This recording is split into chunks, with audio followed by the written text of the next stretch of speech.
Du 8 au 31 juillet, France Télévisions vous donne rendez-vous au Festival of d'Avignon. Théâtre, danse, humour, musique, café-théâtre. 8000 artistes vous attendent. Du 8 au 31 juillet, le Festival of d'Avignon.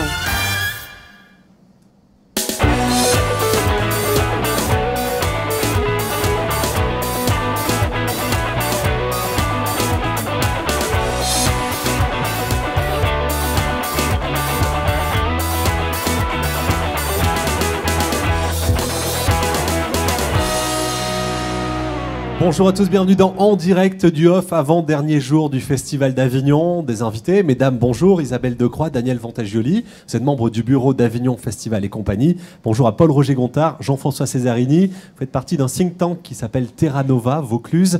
Vous êtes beaucoup impliqués dans les festivals en Avignon, et notamment dans ce Festival Off d'Avignon, on en parlera tout à l'heure. Mesdames, tout d'abord, on va commencer avec vous. Je voudrais qu'on parle de l'avant. On est au dernier jour du festival, paradoxalement, on va parler de l'avant pour les compagnies. Avignon Festival et compagnie, qui est l'association qui accompagne le Off, accueille ces compagnies, les prépare à Avignon. Comment on prépare les compagnies à Avignon? Isabelle, vous représentez les compagnies. Daniel, vous gérez un théâtre en Avignon, le Théâtre du Chien qui fume. Comment on prépare les compagnies à ce festival? Alors on ne les accueille pas, on va dans les villes en fait, en amont du festival, dans plusieurs villes, pour parler aux compagnies, essayer de leur expliquer comment se déroule un festival, idéalement bien entendu, leurs droits mais aussi leurs devoirs, essayer de les préparer au mieux en fait, ne serait-ce que pour l'affichage, pour la communication, pour leur venue et pour que ce soit le plus effectif possible. Au fil des années, vous avez acquis l'expérience pour pouvoir leur transmettre ce mode d'emploi, entre guillemets, du Festival d'Avignon, du Festival Off?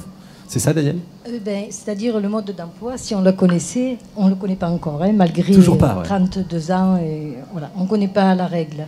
Ce qu'on dit, c'est qu'il faut que les compagnies calculent bien, ne viennent pas comme ça, arriver comme ça. Il faut qu'ils le préparent, il faut qu'ils sachent leur budget. Il faut bien s'imaginer qu'au Festival d'Avignon, au Festival Off, les compagnies, dans l'ensemble, ne rentrent pas dans leurs frais. C'est leur vente, c'est ce qui va se passer après. On le sait, on a des statistiques. Il y en a qui s'en sortent bien, il y en a qui s'en sortent moins bien. Quelquefois, ceux qui s'en sortent moins bien tournent beaucoup. Et ceux qui s'en sortent beaucoup pendant le festival, des fois. Donc c'est pour ça, il n'y a absolument pas de règles. Il n'y a pas de règles, mais on se prépare quand même. Qu'est-ce que vous leur conseillez sur l'affichage, sur l'équipe, par exemple, Isabelle? Généralement, je dis que 200 affiches, c'est suffisant. Enfin bon, il vaut mieux les faire sur carton ou en Aquilux pour qu'elles tiennent tout le festival. Par contre, c'est le tractage et l'affichage, le tractage et les parades qui sont le plus importants. C'est primordial. Donc bien préparer sa parade quand c'est possible. Et le tractage, avoir un discours assez vendeur pour les spectateurs et pour les professionnels. Mais également, comme Avignon est un festival où énormément de programmateurs, de journalistes viennent, qui préparent également aussi toutes leurs invitations professionnelles en amont du festival. Ouais, après c'est trop tard évidemment. Lorsqu'on est lancé, c'est une machine. Il y a quelqu'un qui m'a dit aujourd'hui une excellente phrase. On pédale sans regarder le paysage en fait quand on fait Avignon. Je trouvais que c'était très bien illustré. Une fois que c'est lancé, c'est lancé. Ouais, c'est trop tard. C'est en amont qu'il faut travailler tout ça et qu'il faut préparer tout ça. Ces rencontres dont on parlait tout à l'heure, en amont, ont lieu dans combien de villes en France? Cette année, je ne sais plus combien on a fait de villes. Moi, j'ai été à Paris et à Lyon, mais il y a eu Bordeaux, il y a eu Marseille, il y a eu la Bretagne. Il y a 6-7 rencontres en amont avant le festival. Dans les régions, voilà. Et on essaye de faire ça vers le mois d'avril-mai. Chapeau pour tout ce travail qui est fait. C'est une vie, c'est une année entière pour vous, Avignon Festival et compagnie? Oui, ça va démarrer, on va un peu se reposer là, et puis en octobre, on redémarre. Ce qu'on conseille aux compagnies, c'est de descendre, de rencontrer les directeurs de théâtre, de voir où ils viennent jouer, de ne pas venir comme ça à l'aveuglette, quoi. Parce que je pense que le contact humain, parce qu'on passe un mois avec ces compagnies-là, c'est très important. De ne pas venir le 30 juin pour préparer le Festival d'Avignon. Là, c'est trop tard. Merci à toutes les deux. Merci Isabelle Decroix. Merci Daniel Vantagioli. Bravo à toute l'équipe d'Avignon et Festival et compagnie qui accompagne l'OFF depuis déjà 8 ans. On va parler de Terra Nova maintenant. C'est un think tank, j'ai bien dit, c'est ça, Jean-François Cesarini. Vous en êtes le coprésident, Paul-Roger Gontard, l'un des membres. Oui, c'est ça. C'est un cercle de réflexion, une fondation qui propose des réformes et qui réfléchit sur des sujets, en l'occurrence locaux. vous avez décidé, vous aussi, d'accompagner quelque part le Festival Off d'Avignon et Avignon Festival et compagnie dans une réflexion cette année. Vous avez également organisé les prix du public qui ont été remis aujourd'hui. On va voir quelques images de la remise des prix. Vous avez souhaité récompenser des candidats dans des spectacles dans 6 catégories, c'est ça? Vous avez catégorisé en 6? Oui, on a demandé au public de voter. C'est pas nous qu'on a décerné aucun prix, ni la structure du Off, ni Terra Nova, mais on a demandé au public d'aller sur le site du Festival Off pour voter pour 6 catégories que je peux rappeler. Ouais, bien sûr, on peut les citer. Donc, oui. théâtre, café-théâtre, musique-concert, danse-théâtre, cirque-clown, conte, poésie, lecture et marionnette et mime. Alors, on retrouvera dans quelques instants d'ailleurs quelques-uns des personnes, quelques-uns des spectacles que vous avez récompensés. Elle vient d'où cette idée d'Avignonnais qui s'investissent dans le Festival Off d'Avignon? Je pensais que ça n'existait pas, ça. C'est vrai qu'on dit souvent que le festival, qu'il soit in ou off d'ailleurs, est un impensé politique, enfin un impensé local, et souvent les décideurs de tous les bords donnent de l'argent, de la subvention au in par exemple, ou vont au off, mais n'ont pas une réflexion, une réforme ou un regard critique sur ce phénomène qui est quand même le plus gros phénomène de la ville et de l'agglomération. Donc il y a 2 ans, Paul Roger avait rédigé avec toute l'équipe un programme, enfin une note sur une réforme du IN, et notamment dans ce document, il y avait le fait de dire qu'il fallait que le IN et l'OFF arrivent le plus possible à coordonner leurs dates et durent plutôt 4 semaines. L'année dernière, donc ça c'était il y a 2 ans, l'année dernière on a fait une pétition pour que ça dure 1 mois. Suite à ça, on a vu en fin d'année dernière que le IN et l'OFF, malheureusement il n'y avait pas eu de dialogue et que les dates n'avaient pas coïncidé, donc Greg Germain nous a dit si vous avez quelques idées pour dynamiser la fin de ce mois de juillet, pour pas que les milliers d'intermittents qui soient là et aussi l'économie locale s'arrêtent brutalement une fois que le IN s'arrête, proposez-nous des idées. Et parmi ces idées, il y avait donc les prix du public. C'est vous qui êtes à l'origine de l'expression « le off fait son 30 semé sur son 31 ». C'est exact, oui. Pour clôturer ces derniers jours. C'était le titre de la note qui s'appelait Le Off semé sur son 31. Parmi les pièces que vous avez récompensées, dans la catégorie mime et marionnette, il y a Cyril Louge et Francesca Testi. Bonjour à tous les deux. Vous êtes metteur en scène, marionnettiste d'un spectacle Rumba sur la Lune qui s'est déroulé au Bélier. C'est vraiment, vous l'avez fait, il y avait un argumentaire ou c'était simplement au nombre de clics pour les votes sur le site internet, Paul Roger? Le fonctionnement était assez simple. C'était se présenter sur le site avec sa carte d'adhérent, remplir un petit formulaire pour montrer qu'on était effectivement actif, avec son numéro de carte d'adhérent pour éviter les doublons et nom de vote, et puis avec nom, sa prénom, carte du off, ouais. Exactement, et l'adresse mail pour vérifier l'adhésion. Et au final, on avait la possibilité de choisir sur les 6 catégories un lauréat, et dans une liste déroulante de X dizaines, voire centaines de spectacles selon les catégories. Et tout au long du vote, chaque spectateur pouvait même revenir sur son choix. Il avait cette liberté-là, et au final, c'est au compte de vote que chaque lauréat a pu être nommé. Francesca, Cyril, qu'est-ce que vous avez présenté? Qu'est-ce qu'on avait dans ce spectacle? Un spectacle très poétique, la Rumba sur la Lune. Donc oui, Rumba sur la Lune, c'est un poème visuel. Donc c'est un mélange de marionnettes en théâtre noir, c'est-à-dire que nous, on ne nous voit pas du tout pendant le spectacle. On est en manipulation invisible et les marionnettes sont mélangées au dessin animé, en fait. Donc il y a un système de projection qui mélange les dessins animés et les marionnettes. Cyril, pour illustrer tout cela, voici quelques images et un reportage sur la pièce.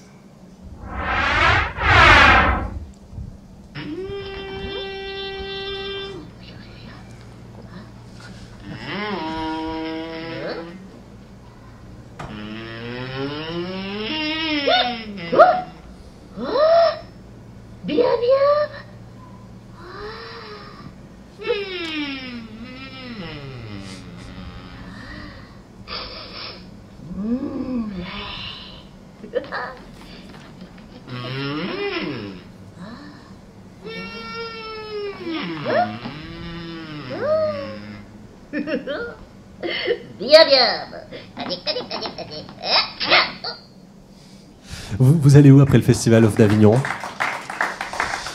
On va rentrer se reposer un petit peu. Déjà un petit peu, oui. Puis après, on a une tournée la saison prochaine. Je ne sais pas quelle est la vous n'avez pas le calendrier, mais ça part. Vous partez en tournée en tout cas avec ce spectacle? Oui, on a fait déjà une très grosse tournée cette saison, qui sont les résultats de notre passage au Festival d'Avignon en 2011. Déjà, donc ça compte, spectacle. Ce que disait Isabelle Decroix tout à l'heure, c'est vrai, c'est là que se font les contacts, c'est ici qu'on prend contact, il faut préparer ça. Oui, nous faisons partie de ce cas de compagnies qui n'ont pas énormément de public, parce que la salle elle est petite, et puis c'est un spectacle à partir de 2 ans, donc il vaut mieux ne pas avoir des salles très très remplies. Donc voilà, on a des salles assez petites, notamment cette année, mais on tourne beaucoup derrière. Donc voilà, on fait partie de ce genre de compagnies-là qui ont leur intérêt à faire Avignon pour ça. Francesca, Cyril, merci beaucoup, bravo pour ce prix du public du Festival Off dans cette catégorie mime et marionnette avec Rumba sur la Lune. Merci beaucoup à tous les deux. Merci. Je reviens avec vous, Jean-François Césarini, Paul-Roger Gontard. Vous allez continuer à vous investir pour 2014, pour 2015, 2016, pour le Festival Off d'Avignon? On trouve que cette première édition du prix du public est quand même très encourageante, donc on espère que ça va continuer, se pérenniser dans les prochaines éditions. Évidemment, il y a de plus en plus de votants. On espère qu'à la fin des spectacles, les compagnies diront si vous avez aimé, allez voter, de la même manière qu'ils disent si vous avez aimé, parlez-en autour de vous, etc. etc. Oui, bien sûr, il faut continuer à réfléchir sur le off, autant que sur le in, je pense. On va descendre une fois encore dans la rue avec les caméras et les reporters de Festival Off TV à votre rencontre pour un nouveau micro-trottoir. Comment on fait pour durer? Eh ben, on garde le moral et la forme, et puis voilà, on y va jusqu'au bout. Pour durer à Avignon, il faut du courage, il ne faut pas se laisser abattre, et il faut être passionné. Il faut se coucher tôt, il faut une vie saine, pas de sexe, pas de rock'n'roll, pas d'excès, et on bosse. Que de la drogue. La bière belge. Il faut être bien entouré avec ses partenaires, bien s'entendre, je pense.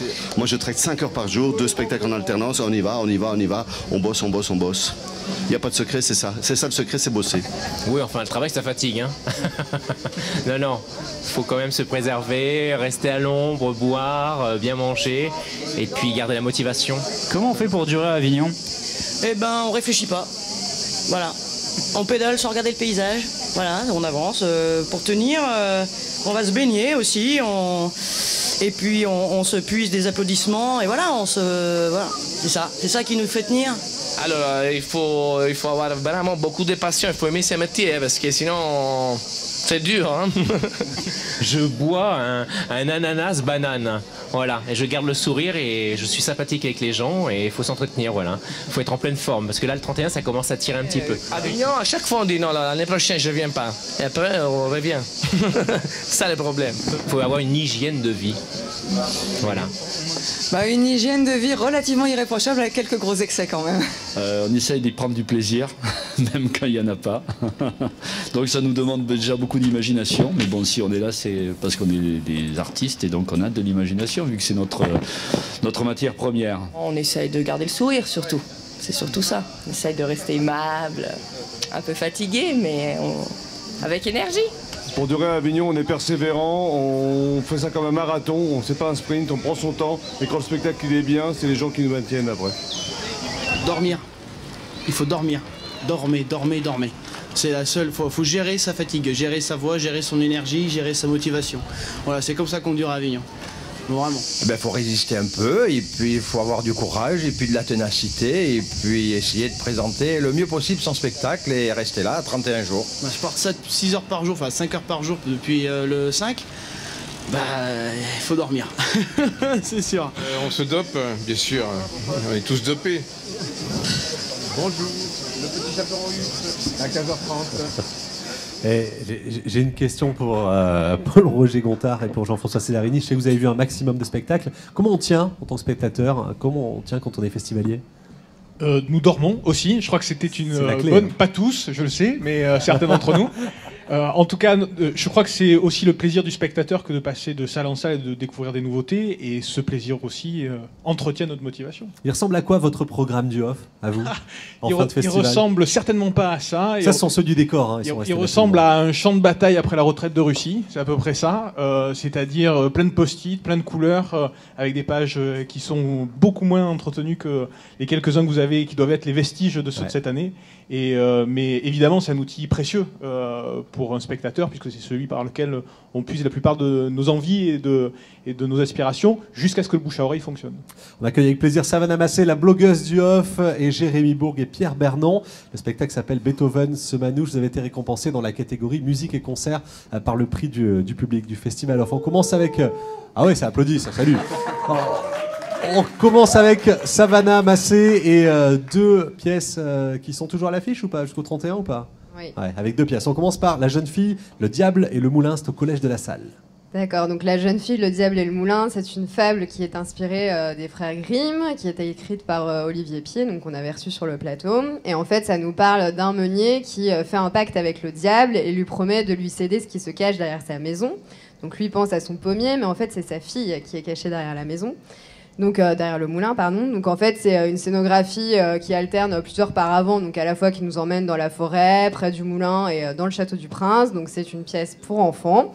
Il y a des écrans vidéo aussi qui projettent certaines images assez oniriques. Et voilà, c'est un spectacle qui n'a pas vraiment différentes lectures qui est accessible au plus grand nombre, mais vraiment spécialisé pour les tout petits. La deuxième pièce, elle est aux 3 soleils. Oui, donc là, c'est La mort de Marguerite Duras. Donc c'est écrit par l'Argentin Édouard Pawlowski et c'est un seul en scène interprété par Jean-Paul Sermandiras qui en fait nous parle de scènes passées, donc de son enfance et de son adolescence. Donc le titre est assez trompeur parce qu'en fait Marguerite Duras c'est le nom d'une mouche qui meurt à 3h18 et à partir de la mort de cette mouche, donc l'acteur va sombrer dans des tirades qui vont traverser à la fois des périodes violentes de sa vie avec beaucoup de mélancolie. Donc la scénographie justement est également rattachée à la mort vu qu'il y a énormément de stèles qui sont contre les murs et autour du comédien. Donc c'est une pièce qui reste quand même malgré tout assez figée et relativement académique. Merci beaucoup à Savannah Massé dont on retrouve les chroniques sur le blog de Mediapart. Merci Savannah. Je vais saluer Benoît qui vient de se joindre également à vous. Pierre, Jérémy et Benoît. Beethoven se manouche. C'est un des spectacles qui a été récompensé. On est dans la catégorie musique et concert. Il y avait un ex-aequo, je crois qu'il y a 2 titres, il me semble, dans cette catégorie, Jean-François. Oui, il y a également Così fan tutte, oui, de la compagnie L'Envolée lyrique, qui est au Petit Louvre. Que vous avez récompensé cet après-midi. Racontez-nous le spectacle, une rencontre improbable entre Beethoven et Django. Exactement, donc c'est le premier spectacle d'une trilogie qui est consacrée aux grands compositeurs classiques, donc respectivement Beethoven, Bach et Mozart, revisité avec beaucoup d'humour et beaucoup de finesse, par les musiques d'aujourd'hui, de demain et d'hier. Voilà, donc c'est le premier volet de cette trilogie. Ouais, c'est Beethoven qui rencontre Django Reinhardt au paradis et on reprend du Beethoven en jazz manouche. On va regarder un extrait du spectacle immédiatement.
Ça joue jusqu'au 31, c'est à l'Étincelle à 20h45. Beethoven se manouche. C'est venu avec toute la famille, les amis dans le chapiteau du Off ce soir. C'est canonissime. Qui écrit, qui a composé, qui sont les auteurs du spectacle? Alors donc Beethoven et Django Reinhardt sont nos principales sources d'inspiration. Voilà, ils nous ont beaucoup aidés. Voilà. Et qui les a remixés? Alors c'est Jérémy et moi. Voilà. On a eu l'idée du spectacle, du concept et ensuite de toute la trilogie qui va en découler. Voilà. La prochaine création d'ailleurs c'est pour donc c'est pour l'an prochain, c'est sur Mozart, sûrement Mozart on the Road, quelque chose comme ça. Ce qu'on a vraiment essayé de faire à travers ce spectacle, c'est en plus d'une rencontre musicale, faire en sorte d'utiliser les personnages en eux-mêmes qui portent beaucoup de choses. Beethoven, sourd, orgueilleux, avec une histoire particulière. Django, son handicap de la main, son histoire pendant la guerre mondiale, sa vie. On essaie vraiment d'utiliser ça dans la pièce en fait pour faire autre chose que de la musique. Et tout ça en se prenant pas du tout en sérieux, en faisant beaucoup d'humour, je crois que c'est ce qui marche. C'est une belle histoire d'amitié en fait. Merci beaucoup à tous les trois. À l'Étincelle, c'est à 20h45. Vous êtes potes, hein, j'espère, dans la vie. Jusqu'ici, oui, sauf lui.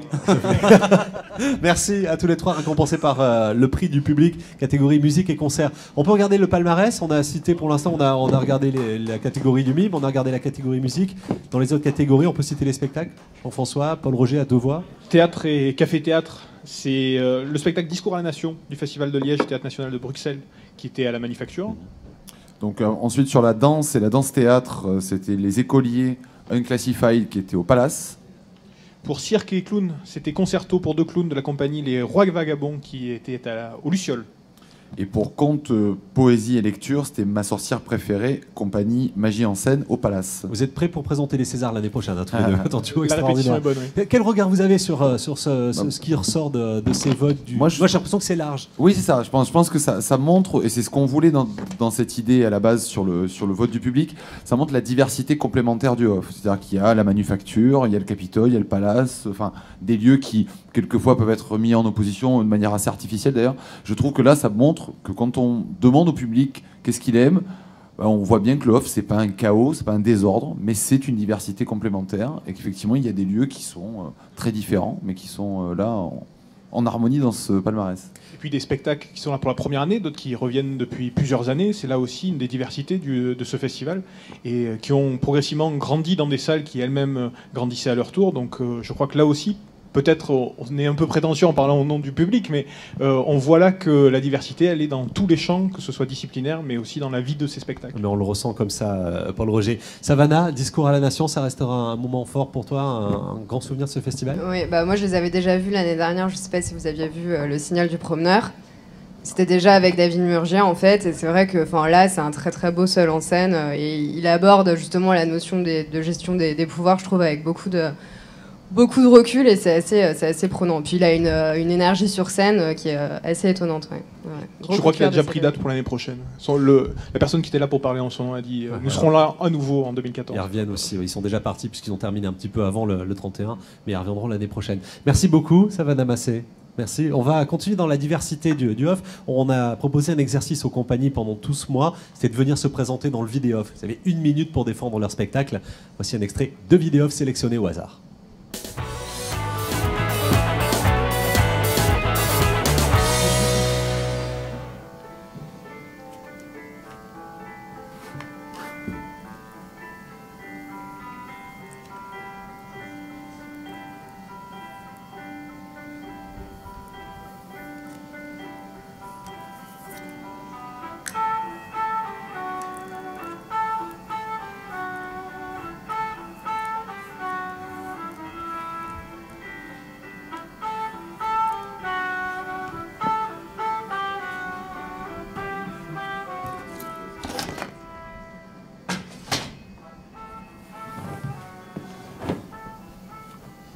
On sait jamais comment une histoire commence. Je veux dire que lorsqu'une histoire commence et que cette histoire vous arrive à vous, vous savez pas au moment où elle commence qu'elle commence.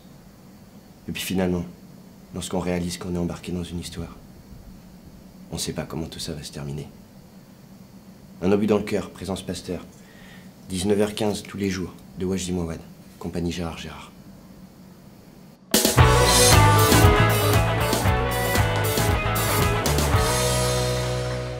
C'est vous? Oui. Pour l'annonce? Oui? Oui, c'est moi. Et vous m'avez dit de me pointer là, donc qu'est-ce que je dois faire? Je vous donne rendez-vous au théâtre Le Célimène à 20h15. Ah d'accord. À 20h15 au Célimène. Tu mets un cognac, s'il te plaît? Un petit cognac. Ok, et qu'est-ce que je dois faire? C'est pour quoi faire? C'est pour une liaison pornographique.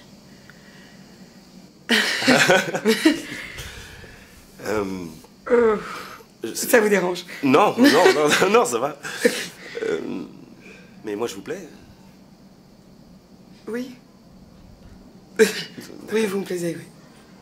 Bon. Et moi? Moi aussi, vous me plaisez.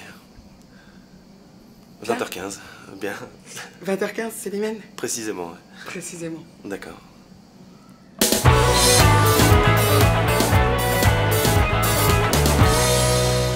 Quand je vous parlais de diversité, Paul Roger-Gontard, Jean-François Césarini, on est pile dedans là. Hein. Dans le vidéo off aussi, on l'illustre.